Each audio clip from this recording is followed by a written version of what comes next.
The Carolina Panthers will wrap up OTAs on Thursday. Dave Canales, the head coach here, met with the media on Tuesday. How does he feel about where his team is at heading into the final days of OTAs? I'll tell you right here on Locked On Panthers.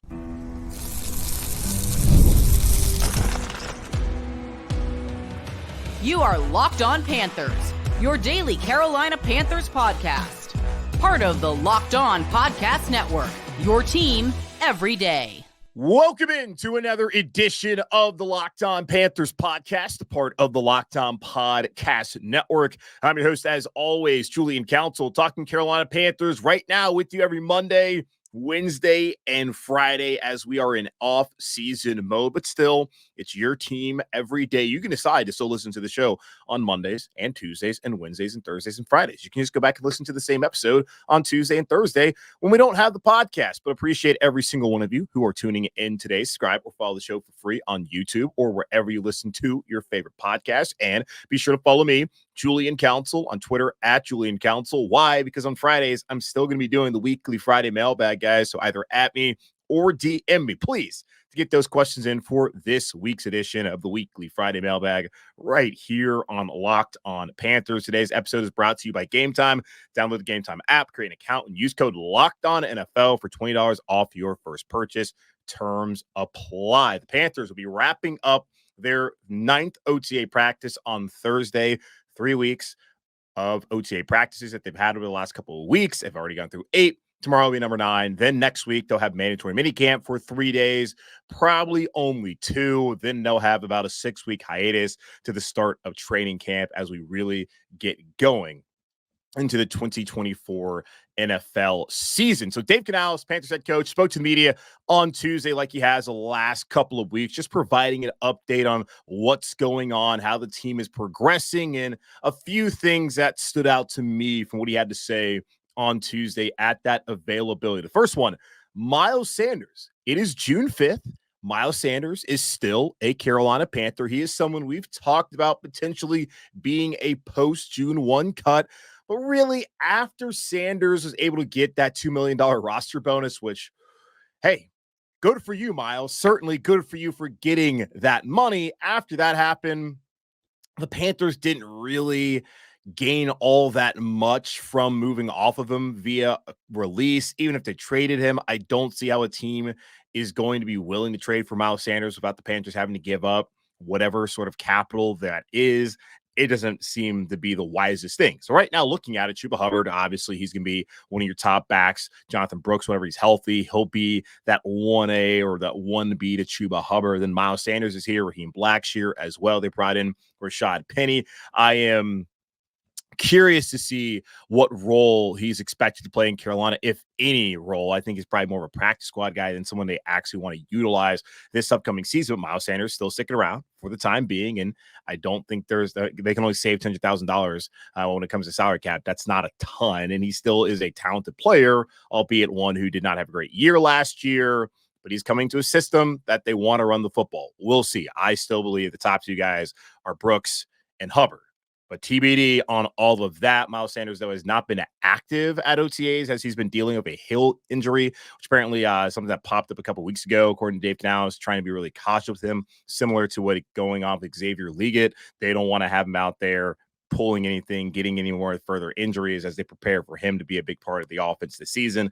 And then with any player, no reason here in early June to really push things. So he's doing running on the side, but still out there as a Carolina Panther for now, of course, but it seems like he's going to be sticking around at least until training camp if he's still on the roster at this point in time. Speaking of guys who are here and not around and just kind of the impact that OTAs can have right now, Canales said, as far as like, because someone was asking about competition and what role this player is going to play and that player is going to play. And he said, we don't know what we have until we get into those competitive settings together as a group communicating. He mentioned that next week at mandatory minicamp is one of those times where they can try to see what they have. But as we have seen in the past, the Panthers may only have everyone out there one day. The veterans not even be participating the next day. And then they might just say, we're going to move on after that. And I would assume that based off of what Canales has told us, that these 8 practices, number 9 coming up on Thursday, have been used to do installs again especially offensively, that next week is, as he's categorized, I think a week ago, it's going to be a final exam.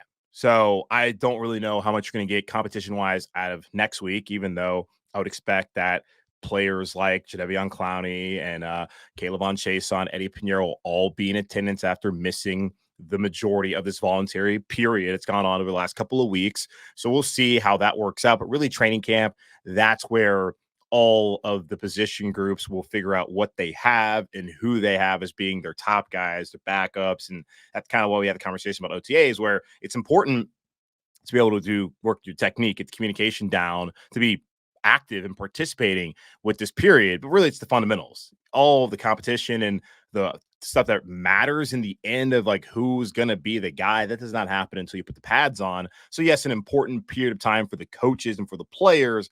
But as far as taking away any sort of conclusions, not very many at all that you can really take to heart. Because it's interesting. I saw someone tweet about the offensive line looks like Maulers. Yes, they have the size and they look the part. They have pads on. Until you put the pads on, we just don't know. And that's what Frank Reich said last year. And I understand Reich, not going to be somebody people want to hear quoted, but he said, we don't really know until the pads go on. And Dave Canales basically saying the same thing. We don't really know what we have until we get into those competitive settings, which will be here soon enough. An injury update too, something I've kind of alluded to here on the show. I flat out told y'all that this guy may not be ready to go once training camp happens, and that's DJ Wonnum. He was asked about that. Dave Canales was by Joe Percy at The Athletic, and he said that he's had some complications with his quad tendon rupture, which is why he has not been available throughout this voluntary period and really throughout most of the offseason program so far.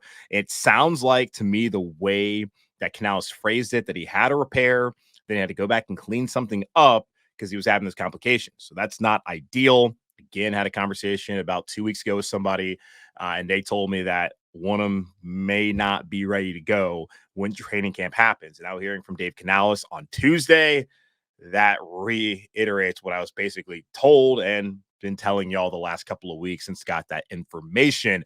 The Panthers are also using this time to work on a new kickoff format, which is something that I still am completely dumbfounded by. Not the fact that the NFL is doing it, but what exactly it's going to look like. And I don't think any of us are going to, I guess Canales said it's similar to what they're doing in the UFL, but it's not exactly what they're doing. So we're going to have to wait till the Hall of Fame game to finally lay our eyes on what that is. I probably won't because I'm not going to watch the Hall of Fame game. It's preseason. Come on. I'm not going to be that desperate for football. But whenever the Panthers play their first preseason game, which we'll talk about later on, that's when I'll really get the first opportunity to look at it. But you could go out there and watch Hall of Fame game. We as a public, first time we could see it as NFL fans. But interesting too, because I saw last week that Andy Reid, head coach in Kansas City, was saying that they were not going to use Harrison Butker to do kickoffs anymore, that it would be Justin Reid, their safety, who would do it. And Reid has had to step up and do kickoffs in the past. He's had to step up and be a field goal kicker as well due to injury. He's now somebody, because of how active it seems like the tackling will be, he'll actually kick off for Kansas City this year. And they would like to have that extra defender be your kicker instead of having your kicker be that last line of defense. So really interesting. They're working on the format, really getting that going. But overall, as far as like where is this team at, Dave Canales was asked about that. He said he's encouraged with where they are with the teaching of their system, which they've been doing throughout the offseason, going through installs in the classroom, now on the field the last couple of weeks. He feels good about where they're at as far as the teaching. And he said that he feels that they're ahead of where they were last year in Tampa in installing this offense, mainly because of the familiarity with the coaching staff. There's guys like Harold Goodwin and Joe Gilbert, who he didn't know last year until he got to Tampa Bay, who have now come over to Carolina as the offensive line coaches and assistant head coach there, being Harold Goodwin. And those are guys that now he has familiar with, and they understand exactly what he wants and what the system is. You also bring in Brad Idzik as the OC. You have Nate Carroll in here. The assistant line coach came from Seattle. Pat McPherson as a tight end coach. There's far more familiarity with Dave Canales and the staff that is around him to be able to implement the offense, and also really the principles. A lot of these guys on this offense coaching staff learned from Pete Carroll down in Seattle for all of those years. So that's encouraging to hear that he feels comfortable with what's around him, and that in year 2 of being the play caller and the architect of an offense, that he's ahead of where he was year 1, even in Tampa, different coaching staff, different players, and all that. That is encouraging. But we'll have to wait to really find out where this team is at once we get to July and August, when training camp, the preseason really get going. But a lot of encouraging things from Dave Canales. Just listening to him talk, it's hard not to be encouraged by him. It's also hard not to be encouraged when you watch Panthers Blueprint, which came out on Tuesday. I'll give you a couple of my takeaways from what Dave and Dan and everyone in that building had to say on that video here in just a moment on Locked On Panthers.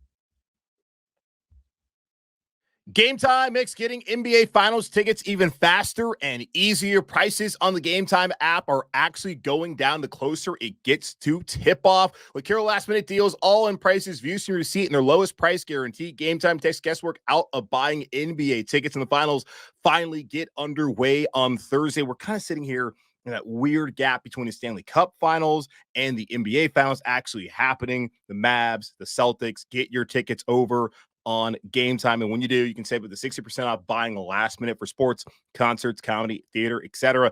Get a panoramic view from your seat in the app before you buy.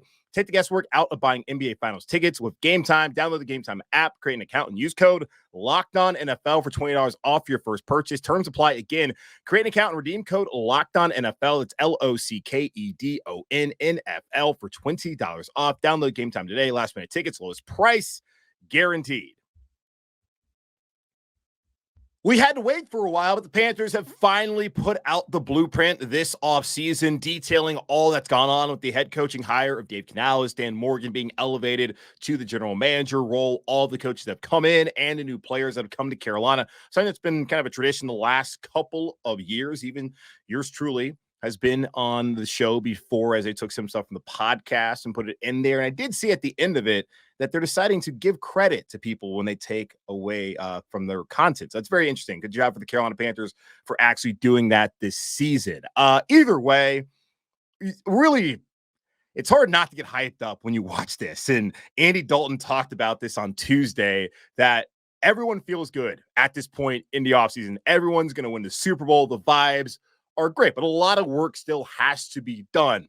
But it's hard not to feel like you have the right two guys in place for things to be not what happened last year or before that with Matt Rule. I'm not going to sit here and say that Dave Canales is going to be here for the next 20 years, that he's going to win multiple Super Bowls, and that the Panthers have finally found that coach to bring sustained success here in Carolina. I'm not going to say that, but it does feel like he's going to be able to at least get the fundamentals down to put this team in a position to be more competitive in this upcoming season. Now, what he does from beyond that, we will see. But obviously, his effervescent pronounced personality, just the positive energy that permeates through him and throughout the building, that is something that gives you that warm and fuzzy feeling inside when looking at a team coming off a 2-15 season. And having hope is so important to just being a fan of any team. Like, if you don't feel like your team has a chance in hell at ever having success, it's really hard to get invested and to want to go spend money to go watch games, and even to go out and with your friends to watch games. You want to feel like the coaching staff has that investment, that the front office has that investment, that they care just as much as you do, which obviously they care more than you do, because this is their livelihood. This is their job. This is also their dream. And they put in so much more time and effort to make it happen. But I understand that from a fan's perspective, you want to feel like they care. And there's no doubt in my mind that obviously Dave Canales cares, but that Dan Morgan cares. And one thing that really stood out to me, just he was riding to work to the stadium early in the morning, just talking about what being a Carolina Panther means, what he learned from Sam Mills, saying that the relentless pursuit to be great, loving the game and enjoying what you do every day. That's what it means to be a Carolina Panther. And that's why I'm so excited for Dan Morgan to get this opportunity. Now, if it doesn't work out, people will come back and say, well, this is why they shouldn't have elevated a guy who was on Scott Fitterer's staff. But if it does work out, we're going to point back to all the things that he had to say. And you saw a little clip there of him talking to Jonathan Jones, who used to cover the Panthers for the Observer, is now at CBS Sports as their lead NFL insider, just saying, hey, give me drop some F-bombs in there. And Dan's like, they really like the dog part of it. He knows how to play into what the fan base wants to hear here in Carolina. But he also has that focus on how to get things done. And he's seen it under John Snyder in Seattle, under Brandon Beane up in Buffalo, and he's seen what not to do here with Scott Fitter in Carolina. And I'm sure there's a lot of things that he was on the same side of with Scott. Brian Burns not trading him. That was one of those things that we all know publicly. That's what he did not want to do as well. He wanted to keep Burns around, and he was able to at least get something for Burns. And they used that trade into turning around, getting some good players, hopefully in the draft to move forward and be a part of this rebuild in Carolina. But I do love the relentless pursuit to be great, including Sam Mills, who is the only man who has a statue outside of that stadium. Sam Mills, and keep pounding the mantra. Dan gets it. He was there for it. And that's really what excites you. Just knowing that someone like understands what this means to people in this community and has been here when they've been great, which is part of the reason like I wanted to see Steve Wilks hired last year, because he got it. And you can wonder what it is, but until you're a part of a fan base, part of a community, and see the success, see the failures, you don't really understand. Dan Morgan already understands, and I appreciate that about him. I also appreciate some of the messages that Dave Canales put out there, just talking about for them, they just want to have the best offseason of their lives, which is what someone probably says every year. But he pretty much put out what does that look like? He said, it's every single one of us doing our best. For me, it's about possibilities. Let's not shy away from the possibility of the great things that can happen. If we all work together, we all do our job, think about what the 2024 season could be. He's focused on the possibilities. He's also focused on getting the football right. Having a conversation, coming back from Mobile to Charlotte in that jet with Dan Morgan. He mentioned all the teams in the first round of the playoffs, their quarterbacks didn't turn the football over. They won those games. He talked about in a divisional round game, Tampa, 2 interceptions of Baker Mayfield. They lose that game to Detroit. You can even look at the other divisional round game played in the NFC. Jordan Love with one of the most insane interceptions ever going to see. Like, what are you thinking? A game the Packers should have won, but had multiple turnovers. He just touched with the fundamentals, getting the football right, taking care of the football. You can do that. You can have a chance. So I appreciate the positive messages, but also just the understanding that, man, it doesn't need to be that complicated. We do the right things. We put in time and effort. The success will happen. You hear about the process a lot of times in coaching, like Nick Saban always talked about that. In a way, that's what you're hearing from Dan Morgan, but he's not Dan Morgan, Dave Canales, but he's putting it more in kind of the Pete Carroll kind of style of verbiage and the way he goes about conveying his message. And I like it. I love seeing Brad Idzik out there running around with the offense. Now, Andy Reid doesn't do that in Kansas City, and he's a great coach. Does not mean that is going to lead Brad Idzik to do a great job because he's running around with them. But it is nice to see that energy. And a guy, too, played wide receiver. Now, he never played at the level, of course, these guys have played at, but he understands what he wants from them and what it looks like. And he's out there at least running with them and help guiding them through, which I do appreciate. And it's great to have a coaching staff, especially offensively, where everyone is on the same page. And on paper last year, in theory, it made sense to bring in just the brightest minds you can, not necessarily worry about whether they fit your personality and whether they fit like completely what you need. I appreciated Frank Reich doing that, but we saw it did not work out. And not to say that someone can't do that again in the past and everything work out, or in the future and everything work out, just not work out for that coaching staff last year. And you want to get the opposite of that this year, where the defense coaching staff still together. Now the offense coaching staff, a lot of guys been in Seattle, understand each other, and that has helped the team get to where Dave Canales feels they're in a better spot this year with their installs than they were last year when he took over in Tampa Bay as their OC. But positive energy all throughout the building and just continuity.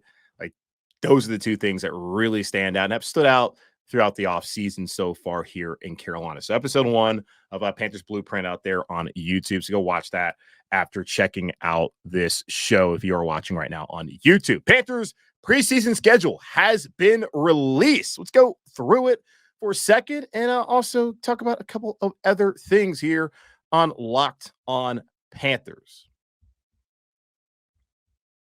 This next segment is brought to us by our sponsor, BetterHelp. Sometimes we all need the opportunity to get something off our chest, big or small. Certain things can really start to get to you. It's important to let that out, especially to someone who's unbiased on your life. So today, I want to say how I really feel about something. You might even be thinking about the same thing this week. I understand it's June, it's summer almost, not technically not summer, unofficially summer after Memorial Day, but the rain. Does it have to rain every single afternoon? Lost power on Tuesday. Didn't love that. So please stop raining. Want to enjoy a sunny weekend, get outside and enjoy the good vibes. Therapy can be different for everyone. Most of us have bigger problems than our favorite sports team, and it's important to get those things off your chest every once in a while. If you're thinking of starting therapy, give BetterHelp a try. It's entirely online, designed to be convenient, flexible, and suited to your schedule. Just fill out a brief questionnaire to get matched with a licensed therapist and switch therapists anytime for no additional charge. Visit betterhelp.com/lockdown to get 10% off your first month. That's betterhelp.com. That's betterhelp, HELP.com/locked on. We got the regular season schedule a couple of weeks ago. Thankfully, I booked my passage to Munich. Had someone who listens or watches the show hit me up on Wednesday right before recording this and telling me that they have got their ticket to Munich to go see the game, and very excited. So again, anyone who can make it out there, let me know. We'll grab a beer, we'll hang out, and all of that good stuff.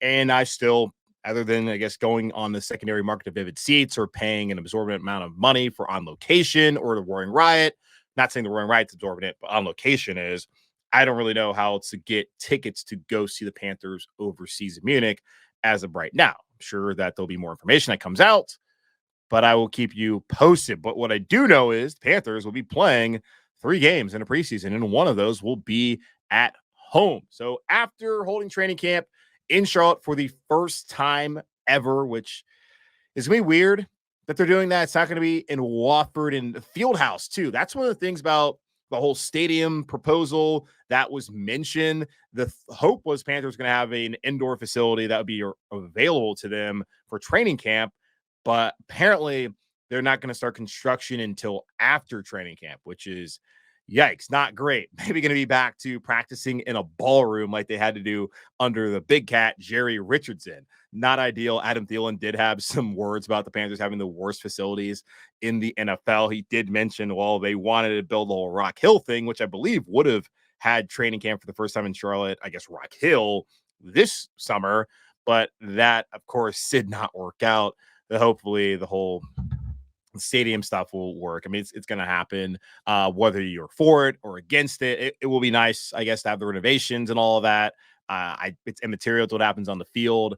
As a taxpayer in Mecklenburg County, I understand you can only use money for certain things, but the guy's worth $20 billion. Certainly there's other tourism ways that we can go out there and spend that money, opposed to giving it to a guy who's worth $20.6 billion. But that's my piece. Doesn't really matter. It's going to happen. By the way, training camp, there will be no field house. There will be no, I don't know how they're going to set up for fans. I really don't. That's the thing that'll be very interesting to see. It looks like it's just going to be, there's not a hill like there was out there at Wofford. There isn't a stadium that they use like Gibbs Stadium. Maybe they're going to do it at Bank of America. I think one cool idea would be to find a local high school to have that whole back together again Saturday deal. I think that'd be really cool. Maybe do it at Providence Day, somewhere Providence High School. Well, I guess that's still grass, which would be great, but I don't know.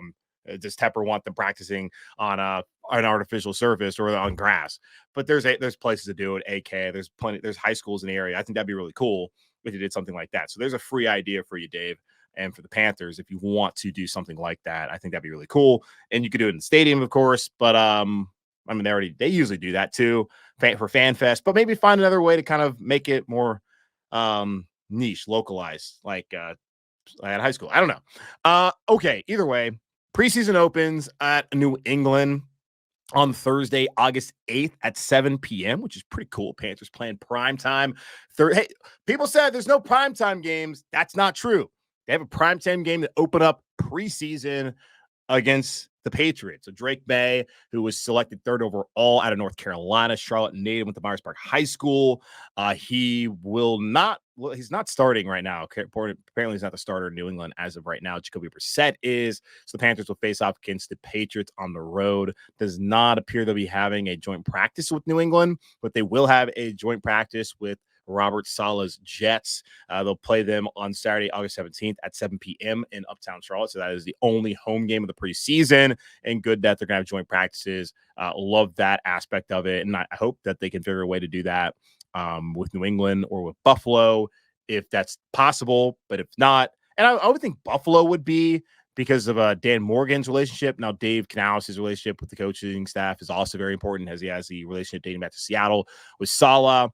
We'll see how it works out. But the final preseason game will be at Buffalo the following Saturday on August 24th. And that will be a 1 p.m. kick up there in Buffalo, where I'm sure a lot of people who live in Charlotte will be making the trek up there because they're all from Buffalo. So that should be fun to see how that works out. And just looking at the teams, the Bills, that's dress rehearsal. Great dress rehearsal to go against Josh Allen and that new look Bills receiving core. The Jets, you saw what their defensive line did to the Panthers last year. You expected the Panthers. I don't know how Canales is going to go about the preseason and how much Bryce will play. I have to go back and see what they did last year. Really, it's Todd Bowles' decision more than one is a Canales decision, I would imagine, last year in Tampa. But you would think they're going to get some decent burn too against the Jets. So that's going to be that series talking to me as I'm talking. So that will be something that would be worth watching, of course, against that Jets defensive line, mainly Quinnen Williams, who ran through this O-line last year. And that was the first alarm bells about what the O-line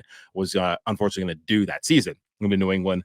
Probably only one series. We'll see how that all pans out. But again, final OTA practice tomorrow on Thursday. And then mandatory minicamp is next week from the 11th through the 13th. So that is Tuesday through Thursday. In the past, we have seen coaches only have the Panthers do it for 2 days. And really, the first day, everyone's out there. The second day, vets kind of chilling. Then the third day, they say, just go enjoy this 6-week break, come back, and let's get after it, and let's go win a Super Bowl, which hopefully will actually happen this year, to be determined. And other teams like the Titans are doing theirs right now.